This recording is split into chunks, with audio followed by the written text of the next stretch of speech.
நம்ம யார் வம்புக்கும் போறது இல்ல, யார் தும்புக்கும் போறது இல்ல. எல்லாருமே பார்த்தது ஒரு எடிட்டட் எபிசோட். இந்த மாதிரி ஒரு எபிசோட விஜய் டிவில போடுவாங்கன்னு நான் சத்தியமா எதிர்பார்க்கவே இல்லை. நான் ரொம்ப பிஸியா எங்களுடைய வீட்டு திருமண விழாவில் இருந்தேன்.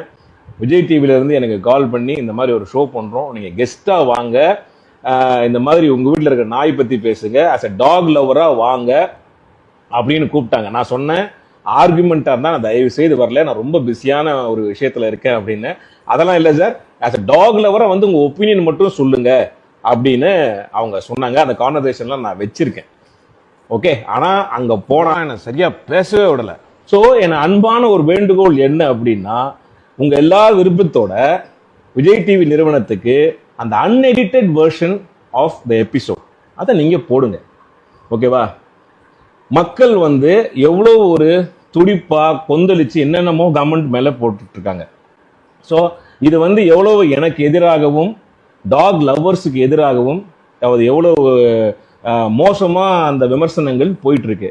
ஆக்சுவலா நான் நிகழ்ச்சிக்கு வந்ததுக்கான முதன்மை காரணம் நான் வந்து டாக் மேல வச்சிருக்கிற அன்பும் பற்றும் தான் முதல் காரணம். ரெண்டாவது, இந்த மாதிரியான ஒரு சென்சேஷனல் இஷ்யூ போயிட்டு இருக்கும்போது டாக் ஹேட்டர்ஸுக்கும் சரி டாக் லவ்வர்ஸ்க்கும் சரி, பரவா கோபி சார் என்ன சொல்கிறாங்கன்னா, டாக் ஹேட்டர்ஸ் அந்த மாதிரி யூஸ் பண்ணுறாங்க.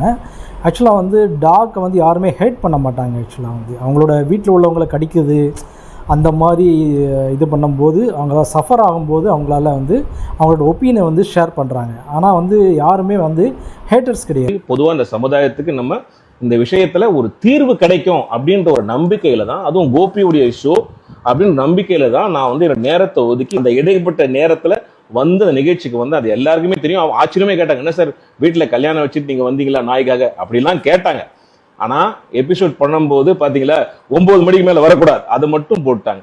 நல்லா நீங்க பாருங்க, நான் சொல்லியிருக்கிற விஷயம் வந்து 3 பகுதியாக நான் பேசினது. ஒண்ணு வந்து நாயினுடைய குணம், ரெண்டாவது நம்முடைய பிஹேவியர், மூணாவது அதுக்கான தீர்வு. அந்த தீர்வையும் நம்முடைய பிஹேவியரையும் சொன்னதை வந்து அவங்க போடவே இல்லை. 9 மணிக்கு மேல நாய்க்கு தெரியாது நீ நல்லவனா கெட்டவனா அப்படின்னு. அது டெரிட்டரியில மார்க் பண்ணி வச்சிருக்கோம். வந்தா கொலைக்கும் கடிக்கும் புது ஆள் வந்தா அப்படின்றத தான் நாங்க பதிவு பண்ணேன்.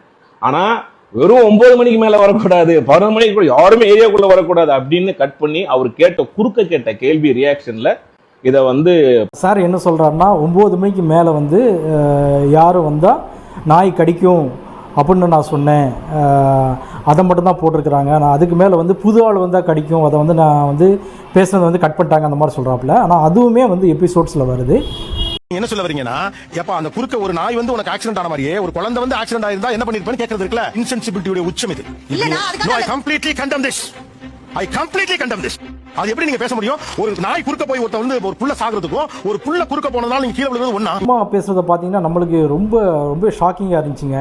நான் வந்து வண்டியில் போகும்போது குழந்தைங்க குறுக்க வந்துடுச்சு அப்படின்னு சொல்லிட்டு நாயையும் அப்புறம் வந்து பார்த்தீங்கன்னா குழந்தையும் கம்பேர் பண்ணி பேசுனாங்க. இதுக்கு வந்து கோபிநாத் வந்து சரியான ஒரு ரிப்ளை கொடுத்தாரு. அந்த அம்மாவால் அதுக்கப்புறம் பேசவே முடியலை. உங்க பிள்ளைய நாய் கடிச்சிச்சுன்னா அப்போ உடனே நீங்க வந்து கார்பரேஷன் ஆளுங்களுக்கு சொல்லி அங்க இருக்கிற நாய்ங்களுக்கு எல்லாம் தடுப்பூசி போட்டிங்களா இல்ல சும்மா இப்படி பதறிட்டே இருந்தீங்களா? அப்படியே உங்க பிள்ளைய கொண்டு போயிட்டு வேக்சின் போட்டிங்களா இல்லையா? அப்படியே உங்க தெருவுல நாய்கள் அதிகமா இருக்கு அப்படின்னா நீங்க இன்ட்ரெஸ்ட் எடுத்துட்டு அங்கே இருக்கிற நாய்களுக்கு இல்ல கருத்தடை ஏன் பண்ணீங்களா இல்லையா? ஒண்ணுக்காவது பண்ணீங்களா வாழ்க்கையில்? அவனுக்கு ஏகப்பட்ட பிரச்சனைகள் இருக்கு, அதை விட்டுட்டு இந்த மாதிரியா நம்ம வந்து இது பண்ண முடியும்? சரிங்களா? அதனால கொஞ்சம் யோசிச்சு பேசுறது, சமுதாயத்தை நினைச்சு பேசுறது ரொம்பவே நல்லது. சரிங்களா? மற்றொரு வீடியோவில் நம்ம சந்திக்கலாம்.